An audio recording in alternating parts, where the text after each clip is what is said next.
Good afternoon, I'm Mai Rodriguez. Today on Newsfeed at noon, VP Sara Duterte now faces a third impeachment complaint at the House of Representatives. President Bongbong Marcos leaving it up to the judgment of legal experts to decide on the calls for clemency for drug convict Mary Jane Veloso. New AI software can supposedly provide more accurate information on how to treat a stroke. And with just 6 days to go before Christmas, find out Santa's message to the world this year.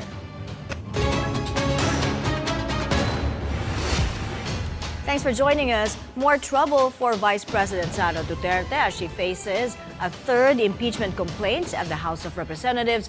Let's get more details from our correspondent Zandro Ochona. Zandro, who filed the third complaint and what are the grounds? Yes, Mai, the third impeachment complaint is currently being processed here at the House of Representatives, which adjourned their last session day for this year yesterday. But despite that, the Secretary General is currently receiving the complaint and will probably be processed by the office by next year. Attorney Armando Ligutan, the lawyer representing the group, said the grounds they were considering filing, there are they're considering three grounds in filing the impeachment complaint. Let's now listen in to Attorney Armando Ligutan. The grounds cited in the impeachment complaints, we are citing culpable violation of the Constitution. We are also invoking betrayal of public trust, plunder, malversation, technical malversation, and bribery. So what are the basis of your complaint, sir? This is primarily based on how the office of the Vice President, this is primarily based on how the sitting Vice President of the Republic disbursed the millions of pesos in 11 days without proper documentation. This complaint stemmed out of the fruitful committee hearings done by Congress. According to the group, we have two endorsers. These are Representative Gabriel Bordado from the 3rd District of Camarines Sur and this OWA party list Representative Lex Anthony Colada. We're yet to find out what will be the next steps to be made by the Secretary General upon receiving the impeachment complaint. Mai? Well, Zandro, it is said in the complaint that removing her or removing Vice President Sara Duterte is a moral obligation. Did you find out anyone from the signatories? What are their expectations when sessions resume in January? Well, they're expecting that for this to be passed to the plenary because as we can remember, the first two impeachment complaints, are still with the Office of the Secretary General, and they haven't been transmitted to the Office of the Speaker, which will then in turn submit it to the plenary for it to be referred to the Committee on Justice. But until now, it's still day zero as we speak on the process of the impeachment complaint with regards to all the three impeachment complaints. Mai. Right, thank you for that report. Zandro Ochona reporting on the story we're watching today, a third impeachment complaint filed against Vice President Sara Duterte. After a number of hearings, the House Quad Committee recommends the filing of cases of crimes against humanity against former President Rodrigo Duterte, Senators Bongo and Bato de la Rosa, and several others. This is in connection with the bloody drug war of the Duterte administration. Zandro Ochona returns with this report.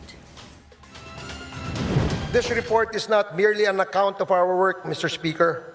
It is a solemn commitment to uncovering the truth, upholding justice, and crafting meaningful legislative solutions to address the scourges of illegal drug proliferation, unlawful land acquisition by foreigners, crimes linked to Philippine offshore gaming operators or POGOs, and extrajudicial killings.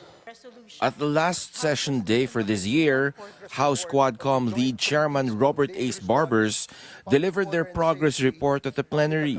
The 43-page Quadcom report is a compilation of their findings after 13 hearings which started in August. Among its recommendations, at least 30 legislative measures, including new bills and amendments to current laws. The Quadcom also recommended filing cases against former President Rodrigo Duterte, Senators Bongo and Bato de la Rosa, former PNP chiefs Oscar Albayalde and Debold Sinas, and retired police colonels Royina Garma and Edelberto Leonardo. Former palace staff Hermina Muking Espino was also recommended to be included in the charges in relation to crimes against humanity.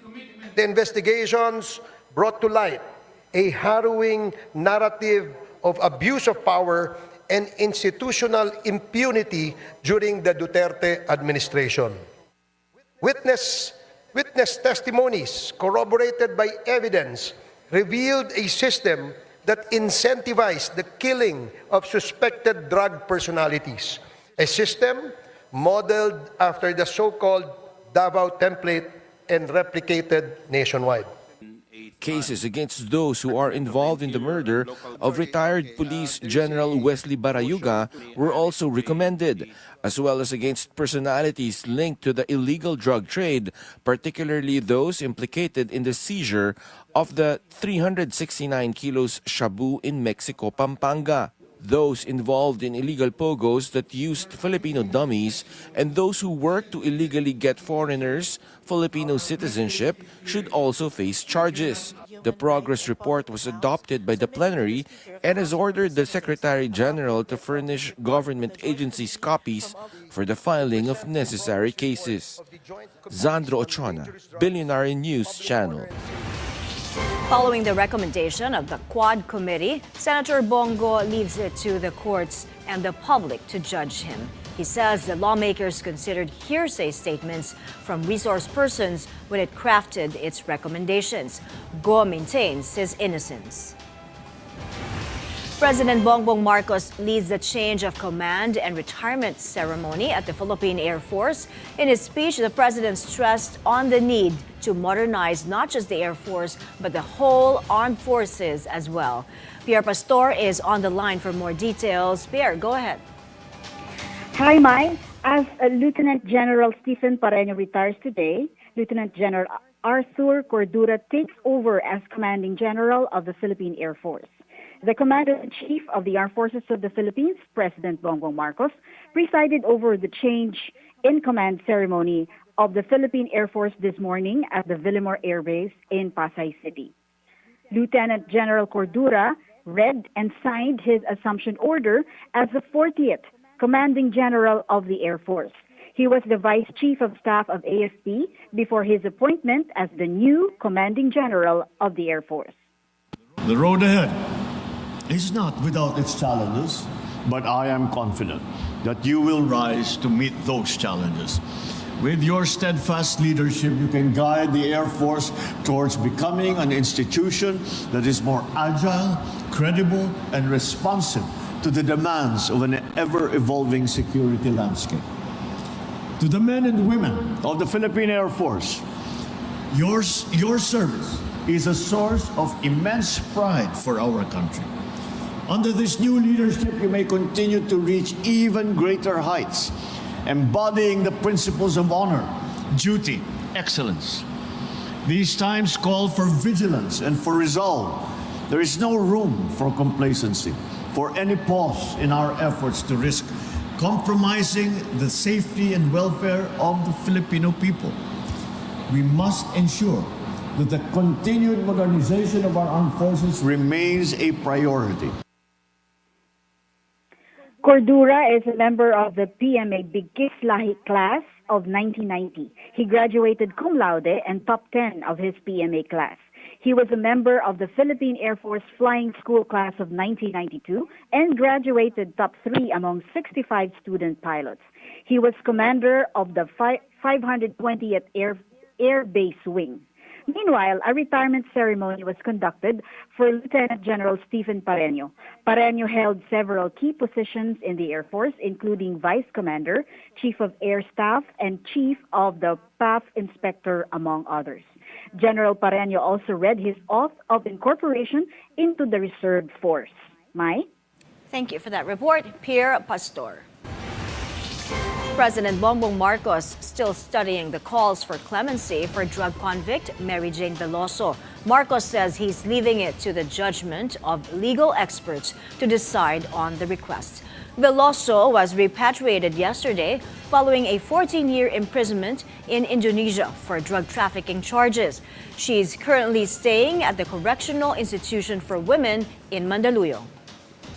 We still have to have a look at really what her status is. And then, of course, we're aware of the request for clemency from her representatives, of course, and from her family.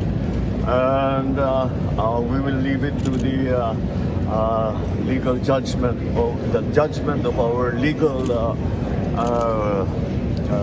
experts to determine whether the provision of clemency is appropriate. So we'll have to look at the wala namang condition ang binigay ng Indonesia.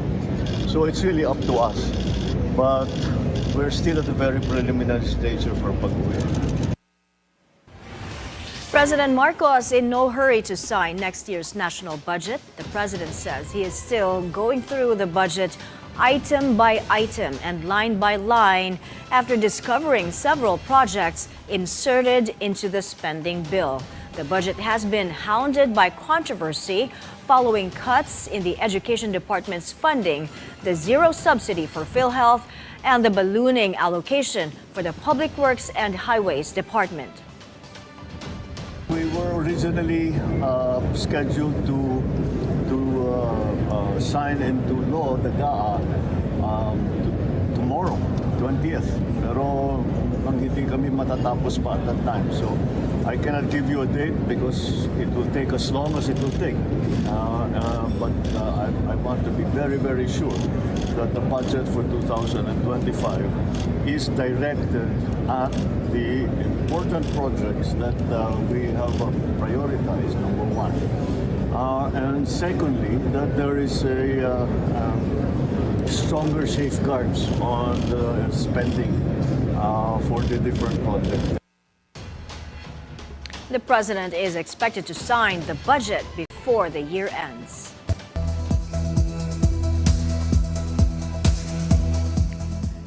The U.S. government on the verge of a shutdown. This after U.S. President-elect Donald Trump urged Republicans to reject a stopgap bill that would keep the federal government funded past Friday. He told lawmakers to pass a different temporary spending bill, free from what he called Democratic giveaways. Trump also wants to use the bill to address the debt ceiling. This could further complicate efforts to avert a shutdown that would disrupt everything from air travel to law enforcement before Christmas Day. House Democrats slamming Republicans for backing out of the previous deal. We reached a bipartisan agreement to meet the needs of the American people and provide assistance to farmers, families, children, seniors, veterans, men and women in uniform, and working class Americans. House Republicans have now unilaterally decided to break a bipartisan agreement that they made. House Republicans have been ordered to shut down the government and hurt everyday Americans all across this country. House Republicans will now own any harm that is visited upon the American people that results from a government shutdown or worse. An agreement is an agreement. It was bipartisan, and there is nothing more to say. The next steps of Congress remain unclear, but should they fail to pass a stopgap measure, the U.S. would see its first government shutdown since 2018 or during Trump's first term at the White House. 2 astronauts stranded in space will have to wait a little bit longer to get home. NASA says Suni Williams and Barry Wilmore will be returning to Earth by March.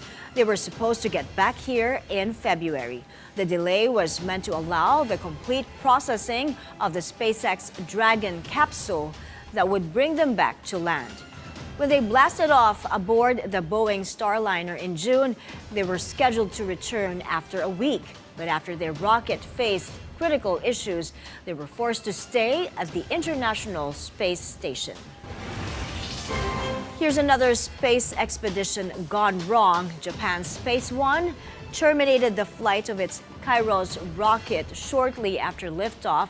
Kairos self-destructed after about 3 minutes into the flight after detecting abnormalities in the first stage engine nozzle control and trajectory. Space One is still investigating details of the failure. This is its second attempt in 9 months to become the first Japanese company to deliver a satellite to space. The first launch also ended in an explosion. Over now to the auction scene. The world's oldest and complete Ten Commandments tablet sells for over $5 million. It fetched more than expected, easily beating pre-auction estimates of $1 to $2 million. The 1,500-year-old marble tablet dates back to the late Roman Byzantine era, weighing 115 pounds and about 2 feet in height.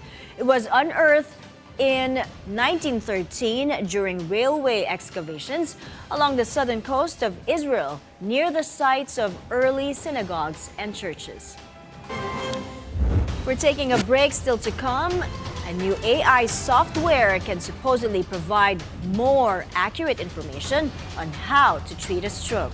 That and more when Newsfeed at Noon returns.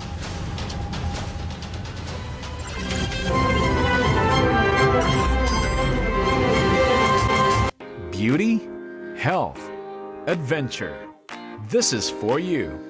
Join Marie Lozano where she uncovers the untold stories and unexpected surprises in the world of lifestyle. We wanted to create a space where we could dive into these topics not just by talking to experts, but experiencing the topics firsthand. Let me tell you about the Lifestyle Lab. On BNC, the Bilyonaryo News Channel. Hello and welcome to Follow the Money. I'm Rain Musngi. Join us as we explore the tools and insights you need to jumpstart your financial journey. The crypto market climbed over $800 billion. Tech giant Alibaba has announced plans to issue notes. Investors are anticipating a significant downward move for the cryptocurrency. Swift is adding a new chapter to her record-breaking year. Follow the Money, 10:30 a.m. Keep it here on BNC, the Bilyonaryo News Channel. Always on top. Hello, good morning. I'm Paulo De Rosario and welcome to Weather HQ. Today's headline. Fieldbox says 20 volcanic quakes were recorded from Canlaon volcano in the past 24 hours. An agricultural tracking application gets recognized globally for helping Filipino farmers. Copernicus Climate Change Service says 2024 will be the hottest year on since the records began. I think most of us understand the value that forests provide in terms of yung oxygen, yung water supply. Whatever the weather, only here on BNC, the Bilyonaryo News Channel. The latest news, national issues, the political scene, and conversations with prominent personalities. All these firsthand at the forefront. It's still continuing with hearings on the EJ. But we can recommend the filing of cases with the proper offices or agencies. It is always victimizing the poor, so we will continue to go against corruption in the budget. At the forefront with attorney Karen Jimeno, 8 a.m.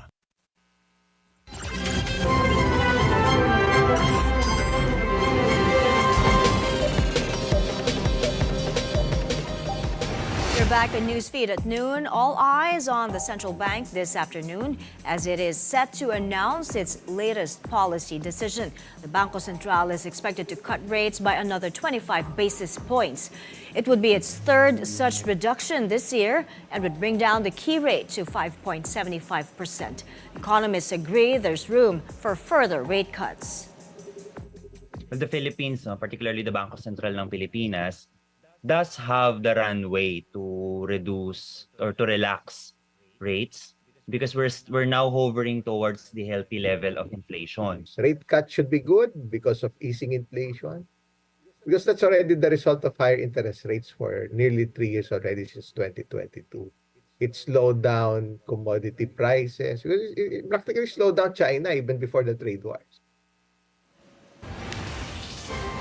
In the U.S., the Federal Reserve also making its third consecutive rate cut this year. The central bank on Wednesday lowered its key interest rate by a 1/4 percentage point. But it also signaled that it might slow the pace at which borrowing costs could fall any further, mostly due to still elevated inflation. The outlook is pretty bright for our economy. We have to stay on task, though, and continue to have restrictive policies so that we can get inflation down to 2%. The U.S. is not feeling really the effects of geopolitical turmoil, but we are certainly at a time of elevated geopolitical turmoil, and it remains a risk. Innovative technologies now addressing critical gaps in caring for stroke patients. Researchers in Europe unveil new AI technology that can supposedly read stroke patients' brain scans. This can more accurately determine how they can be treated. Here's a full story. What if AI could help better identify when a patient has had a stroke and whether it can be treated effectively? Researchers from 3 leading hospitals hope to utilise new software to do exactly that. Experts from Imperial College London, the Technical University of Munich and Edinburgh University believe the technology will provide faster and more accurate emergency care for patients in hospitals. Consultant neurologist Dr. Paul Bentley led the study. So not only can it help us understand when the stroke began, and whether the treatments are suitable, but it can also help us understand what is going to happen to that person in the future. So we can understand, or we can tell the patient and the relatives what's the likelihood of disability or the likelihood that they may be able to recover from the stroke. So this is all analytic information that we can extract from these scans, which is much more than we were able to do beforehand, where we were simply estimating purely on the basis of roughly how grey the area was. A stroke occurs when the blood supply to part of the brain is blocked or reduced, which prevents brain tissue from getting oxygen and nutrients. Brain cells then start to die quickly, so knowing the time the stroke started is very important. The AI would be able to extract that area. Standard treatments only work in the very early stages post-stroke and may otherwise cause secondary damage. But Dr. Bentley says the software has been found to be twice as accurate as the current method, which ordinarily involves a visual assessment of a brain scan by a medical professional who looks at how dark a stroke area appears on CT scans of the brain. So our technique will mean that up to 50% more people will either be given the treatment when they weren't before, or vice versa, because it can be dangerous giving those treatments to people if it is too late, because there is a danger of bleeding or deterioration if you give the treatment too late, and there is no chance of there being a benefit. We're taking another break. Up ahead, with just 6 days to go until Christmas, get to know Santa's message to the world. Keep it here on Newsfeed at noon.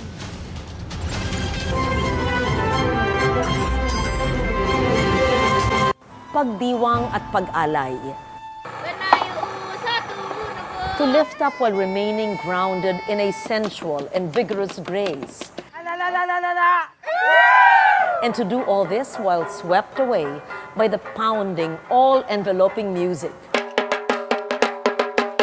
More than just performances, these are traditions that are alive with Dayaw, our knowledge, our pride. Good morning, everyone! A platter of positivity, a cup of the hottest information, and a slice of what to expect for the whole day. With excitement, positivity, and fun, join Paulo Del Rosario, Ann Asis Carrillo, and Monique Tuzon. It's a beautiful day! 7 a.m. on BNC, the Bilyonaryo News Channel.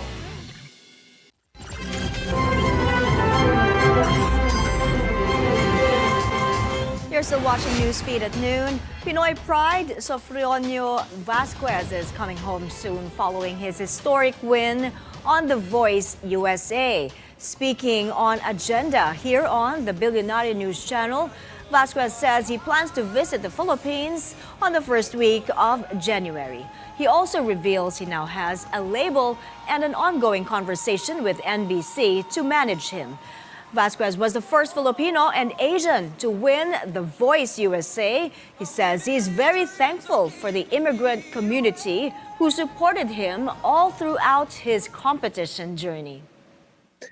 I think ang pinaka factor na siguro nanalo po ako is the support talaga ng Filipinos around America, and of course my hometown dito is which is Utica. They have embraced me so much, and ito kasing lugar na tinirahan ko, Miss Corina, is the melting pot of all immigrants, refugees, and alike. So talagang naging advantage siya sa akin because I felt that they also feel they need to be heard, and sinuportahan po ako talaga ng mga Pilipino around America. Nagulat po ako, meron pala silang text brigade na pinapagawa to vote for me. So laking bagay. New Year fever in New York. The giant numerals for 2025 are now in Times Square for the New Year countdown. They will stay on the ground until the early morning of Monday, December 23rd, and will then be installed atop One Times Square to light up at midnight on the 31st. The 4 numerals have a total of 620 energy-efficient bulbs. Santa Claus always gives out the gifts to everyone on Christmas, but have you ever wondered what he himself wants? Well, Santa says he wants a peaceful world. He also hopes people would find a way to get some Christmas cheer. And I hope you have some new memories for the future about a good Christmas. And I really hope that we could find a way that people could live in peace. Because sad things are happening around the world all the time. We can't deny that. But I really hope that we could find a way that how to live in a peace together around the world. Hope you're enjoying the holiday season. Those are the news this hour. I'm Mai Rodriguez. 6 days to go before Christmas Day. Keep it here on the Bilyonaryo News Channel. Good afternoon.